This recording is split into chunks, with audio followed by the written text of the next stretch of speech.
ಫೋನ್ಪೇನಲ್ಲಿ ನೇಮನ್ನು ಹೇಗೆ ಚೇಂಜ್ ಮಾಡೋದು ಅಂತ ಈ ವಿಡಿಯೋದಲ್ಲಿ ತಿಳಿಸ್ಕೊಡ್ತೀನಿ. ಸೊ ಅದಕ್ಕಿಂತ ಮುಂಚೆ ಈ ವಿಡಿಯೋಗೆ ಒಂದು ಲೈಕ್ ಮಾಡಿ, ಯಾರಾದರೂ ಹೊಸ್ತು ನೋಡ್ತಾ ಇದ್ದರೆ ಸಬ್ಸ್ಕ್ರೈಬ್ ಮಾಡೋದನ್ನು ಮರಿಬೇಡಿ.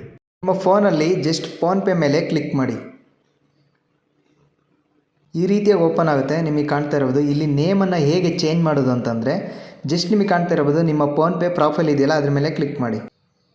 ಸೊ ಈ ರೀತಿಯಾಗಿ ಡಿಸ್ಪ್ಲೇ ಆಗುತ್ತೆ. ಇಲ್ಲಿ ನಿಮಗೆ ಕಾಣ್ತಾ ಇರ್ಬೋದು ಮೇನೇಜ್ ಅಂತ ಇದೆಯಲ್ಲ ಅದ್ರ ಮೇಲೆ ಕ್ಲಿಕ್ ಮಾಡಿ. ಸೊ ನಿಮಗೆ ಕಾಣ್ತಾ ಇರ್ಬೋದು ಇಲ್ಲಿ ಪರ್ಸ್ನಲ್ ಡೀಟೇಲ್ಸ್ ಅಂತ ಬಂತು. ಪರ್ಸ್ನಲ್ ಡೀಟೇಲ್ಸ್ ಪಕ್ಕದಲ್ಲಿ ಒಂದು ಪೆನ್ ಮಾರ್ಕ್ ಇದೆಯಲ್ಲ ಅದ್ರ ಮೇಲೆ ಕ್ಲಿಕ್ ಮಾಡಿ.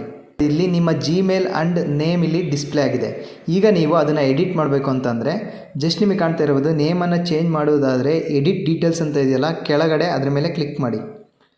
ಕ್ಲಿಕ್ ಮಾಡಿದ ತಕ್ಷಣ ನಿಮಗೆ ಕಾಣ್ತಾ ಇರ್ಬೋದು ಎಡಿಟ್ ಆಪ್ಷನ್ ಓಪನ್ ಆಗುತ್ತೆ. ಇಲ್ಲಿ ಕಂಪ್ಲೀಟ್ ಎರೇಸ್ ಮಾಡಿ.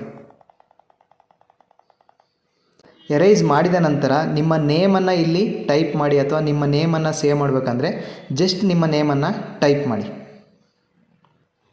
ಈ ರೀತಿಯಾಗಿ ಟೈಪ್ ಮಾಡಿಬಿಟ್ಟು ಜಸ್ಟ್ ಅಪ್ಡೇಟ್ ಚೇಂಜಸ್ ಅಂತ ಇದೆಯಲ್ಲ ಅದ್ರ ಮೇಲೆ ಕ್ಲಿಕ್ ಮಾಡಿ. ಈಗ complete personal details name change ಆಯಿತು ನೋಡಿ. ಈಗ ನೀವು ಫೋನ್ಪೇ ಯಾರಿಗಾದರೂ ಮಾಡಬೇಕು ಅಥವಾ ನಿಮ್ಮ ಸ್ಕ್ಯಾನರ್ ಯಾರಿಗಾದರೂ ಸೆಂಡ್ ಮಾಡಿದರೆ ಸೊ ನಿಮ್ಮ ನೇಮ್ ಕಂಪ್ಲೀಟ್ ಡಿಸ್ಪ್ಲೇ ಆಗುತ್ತೆ. ಈ ರೀತಿಯಾಗಿ ನಿಮ್ಮ ಫೋನ್ಪೇ ನೇಮನ್ನು ಚೇಂಜ್ ಮಾಡ್ಕೋಬೋದು. ಅಂದರೆ ನಿಮ್ಮ ಫೋನ್ಪೇ ಅಕೌಂಟ್ ಇದೆಯಲ್ಲ ಸೊ ಆ ಒಂದು ನೇಮನ್ನು ಚೇಂಜ್ ಮಾಡ್ಕೋಬೋದು. ಸೊ ಈ ವಿಡಿಯೋನ ನಿಮ್ಮ ಫ್ರೆಂಡ್ಸ್ಗೆಲ್ಲ ಶೇರ್ ಮಾಡಿ, ಅವರು ಕೂಡ ಈ ಒಂದು ವಿಡಿಯೋ ಹೆಲ್ಪ್ ಆಗ್ಬೋದು. ಓಕೆ, ಈ ವಿಡಿಯೋ ನಿಮಗೆ ಖಂಡಿತ ನಿಮಗೆ ಹೆಲ್ಪ್ ಆಗಿದೆ ಅಂತ ಅಂದ್ಕೊತೀನಿ. ಹೆಲ್ಪ್ ಆಗಿದ್ರೆ ಒಂದು ಲೈಕ್ ಮಾಡಿ, ಯಾರಾದರೂ ಹೊಸ್ತಾ ನೋಡ್ತಾ ಇದ್ದರೆ ಸಬ್ಸ್ಕ್ರೈಬ್ ಮಾಡೋದನ್ನು ಮರಿಬೇಡಿ. ಮತ್ತೊಂದು ವಿಡಿಯೋದಲ್ಲಿ ಮತ್ತೊಮ್ಮೆ ಸಿಗೋಣ. ಓಕೆ, ಟೇಕ್ ಕೇರ್, ಬಾಯ್.